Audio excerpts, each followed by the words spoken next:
বন্দরে আশা জাগাচ্ছে লালদিয়া চর container terminal. 14 acre জমিতে করা এই টার্মিনালে 1500 ট্রাক রাখার ক্যাপাসিটি আছে। Heavy lift cargo jetty backup থাকবে 8 acre. APM terminal area 10 acre. সোমবার সকালে লালদিয়া কন্টেইনার টার্মিনাল উদ্বোধন করতে চট্টগ্রামে পৌঁছান নৌ পরিবহন উপদেষ্টা brigadier general doctor M Sakhawat Hossain. 9:30টায় টার্মিনাল উদ্বোধন করেন উপদেষ্টা।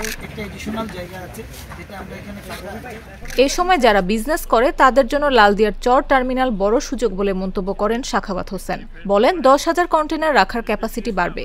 এছাড়াও দেশের স্বার্থের ক্ষতি করে কাউকে বন্দর অপারেশন করতে দেয়া হবে না বলেও জানান নৌ পরিবহন উপদেষ্টা।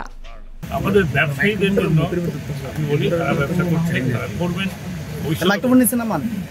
এই বন্দরের ট্যারিফ কত সালে আগে হয়েছিল আপনারা জানেন? পেছনে ভাই জি 1984 জি ভাই রাইট জি জি তখন ডলার 33 টাকা ছিল, এখন ডলার কত? 122 টাকা।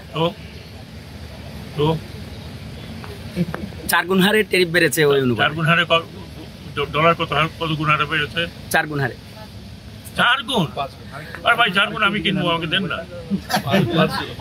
5 গুণ বেড়েছে। তো এইগুলো এখন আমরা যারা ব্যবসা করি আমরা চাই এভরিথিং সব কিছু আমার। বন্দরের ট্যারিফ বাড়ানোর বিষয়ে নৌ পরিবহন উপদেষ্টা বলেন, ট্যারিফ বাড়ানোর আগে ব্যবসায়ী সহ বন্দরের সব স্টেক হোল্ডারদের সঙ্গে কথা বলা হয়েছে।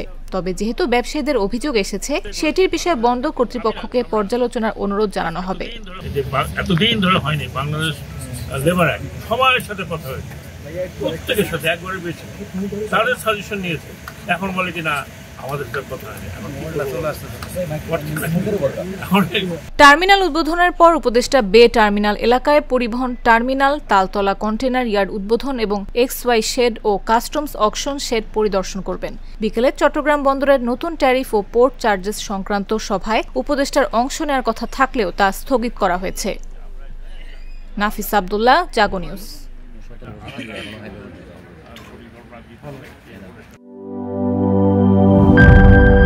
বিজলি কেবলস যে কোনো স্থাপনার বৈদ্যুতিক সংযোগকে রাখে নিরাপদ, কারণ এর স্কিন কোটেড ইনসুলেশন সম্পূর্ণ ফায়ার রিটার্ডেন্ট আর সেলফ এক্সটিংগুইশিং। তাই বিজলি কেবলস নিজেই নিজেকে নেভায়।